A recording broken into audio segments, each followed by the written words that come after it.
let's change tack a bit and take a quick look at what are the big stories, what you call the burning economic issues in the world of commodities right now. Let's talk to Ajimo Kwesa, who is a member of the economic think tank at Financial Derivatives Company, live to us from our studios here. Good morning. It's good to have you. Good morning, Wilson. Great. So what are the big stories here? I know Boris Johnson is in everybody's crosshairs, of course, as well as the IMF update on the state of the global economy. Nigeria got a bit of a review in the latest economic outlook.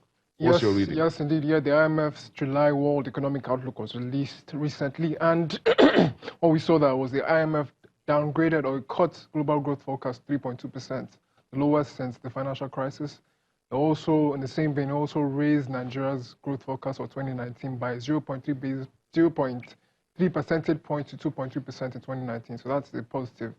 However, the main 2 points from the IMF's report was that global growth is subdued and the downside risks to global growth have intensified. The report outlined points like there's an increasing risk of a no-deal Brexit, manufacturing sectors, global manufacturing sectors are underwater, and there has been a significant drop in global trade volumes. I think to that end, the fund also highlighted that the global trade is the biggest risk facing the global economy. I think to that end, we've seen US protectionism with its major trading partners, with China, and also to a lesser extent with EU and other blocs. That could have a big collateral damage for Nigeria, Africa, and the global economy. In terms of Africa, I think the biggest threat is a sustained slowdown in the Chinese economy. China, of course, is a major trading and investment partner. And also another part of it is the US's crackdown on Huawei. We can see Huawei is a major... It's added to just as the trade war, but now technology is added to the to the trade fight. Yes, you can see Huawei is a major tech supplier of African companies like MTN and Vodafone too. So if Huawei is locked out from main markets, for example, and is unable to source products like chips, then that means companies like MTN would have to reconfigure their whole systems. That would be an extremely expensive process. And the results would probably be higher tariffs, higher end-user tariffs. So we shouldn't look at the US, Huawei, UK, whatever, China issue as, well, over there.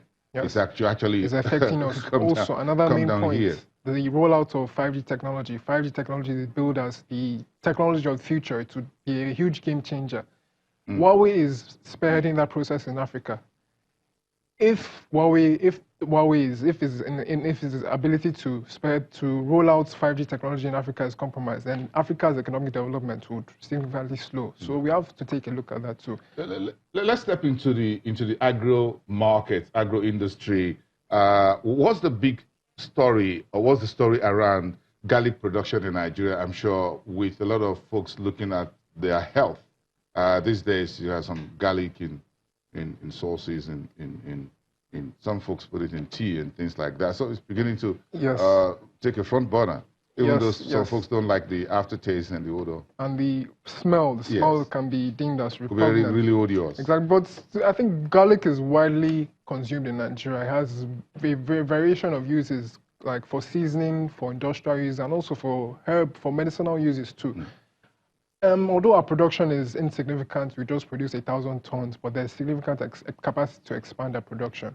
We can see that the price of a kilogram of garlic has increased to $2.5, has increased by about 5% in the last 5 years. And the demand for garlic is forecast to continue increasing, driven mostly by European countries. So there is a business case to invest in garlic production, because the demand is likely to increase significantly in the future. A quick one about the world of oil. I'm sure we can't have any conversation without oil prices.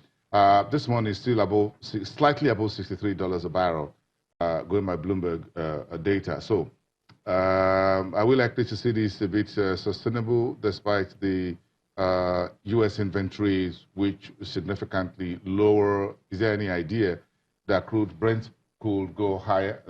This is what I'm looking at from your papers on your TV screen. It's been a very decent year so far.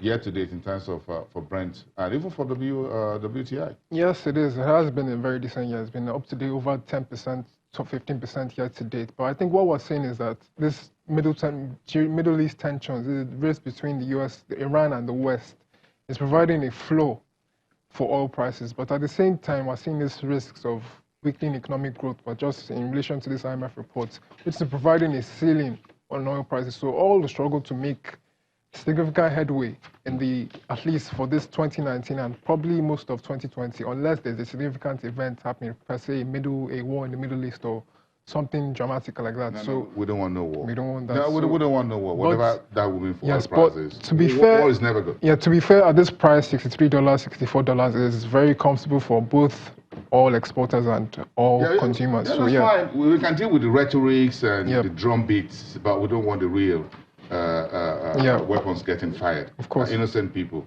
Of course. Get stepped up all over in the middle. Yes, creating refugees and what have you. So we don't want that to happen.